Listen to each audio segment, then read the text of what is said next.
When beginners start using Blender, they often think every color or texture needs a separate object. But in real production, most models use multiple materials on a single object. Think about a chair: metal legs, wooden seat, plastic caps.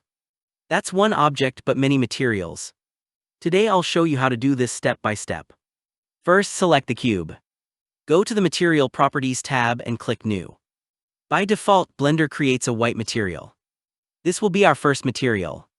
Now press Tab to go into Edit mode. Select any face of the cube. Click the plus button to add another material slot, then press New. Change the color to blue.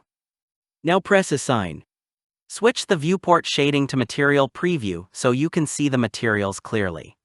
You'll instantly see the blue material applied to the selected face. Now select another face of the cube. Click the plus again to add a new material slot and press New. Change this material to red and click Assign. Select another face one more time. Create another material and make this one green, then press Assign. Now your cube has 4 different materials on one object. And that's it. This is how you apply multiple materials or textures to a single object in Blender. Why this is important? This technique is used everywhere: game assets, product models, characters, hard surface modeling. It keeps your scene clean and reduces object count while giving you full control over colors and textures. Once you learn this, your models instantly become more professional. When you work on complex models in Blender, many objects are often joined into a single mesh. This usually happens when you import models, duplicate objects, or join meshes while modeling. At first it may look fine until you try to edit or move one object and everything moves together. That's why learning how to separate objects quickly is very important and can save a lot of time. Now we have many cubes, but they are all joined into one single mesh. If we go to Edit mode and start selecting faces one by one and pressing P selection to separate them manually, this would take hours if the mesh is complex. There's a faster way. Select your mesh and go to Edit mode. Hover your mouse over any cube and press L.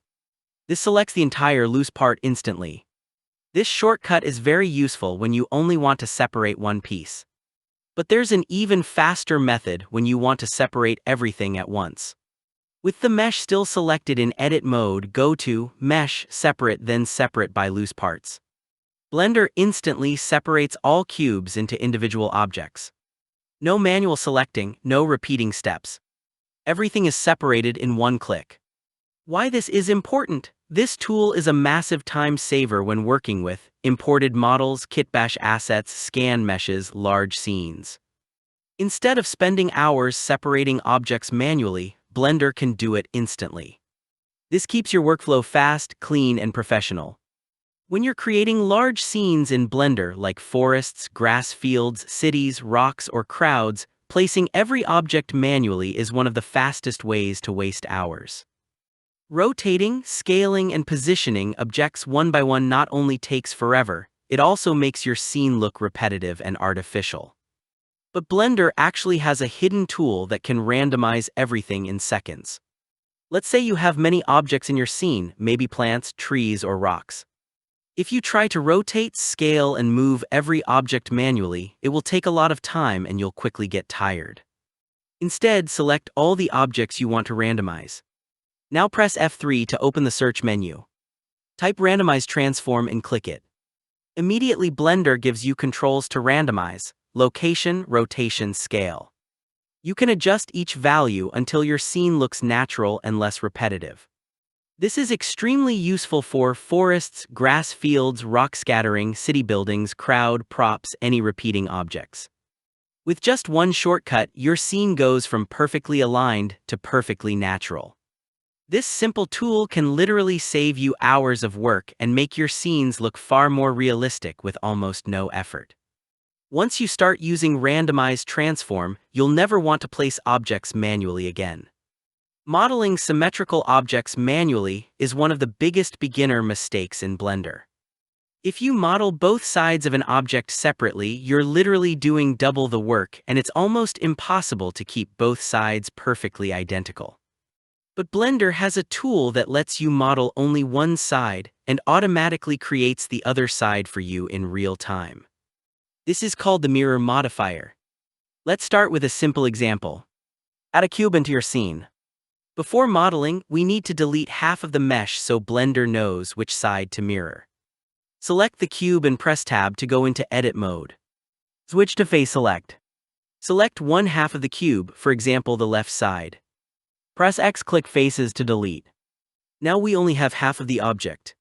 Next, go back to object mode. Open the modifiers tab.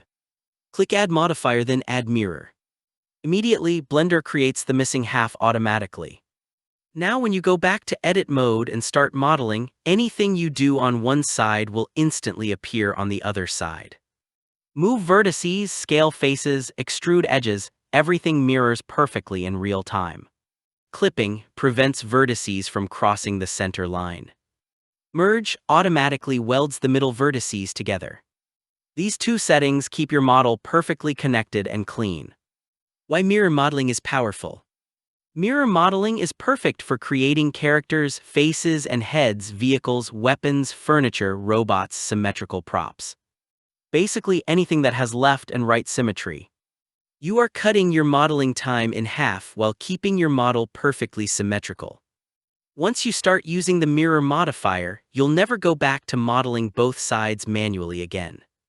Work smarter, not harder, and let Blender do the symmetry for you.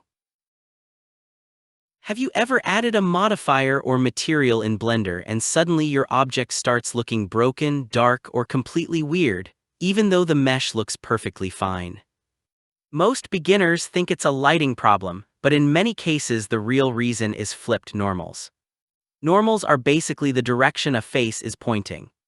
Blender uses normals to understand which side of a surface is the outside and which side is the inside.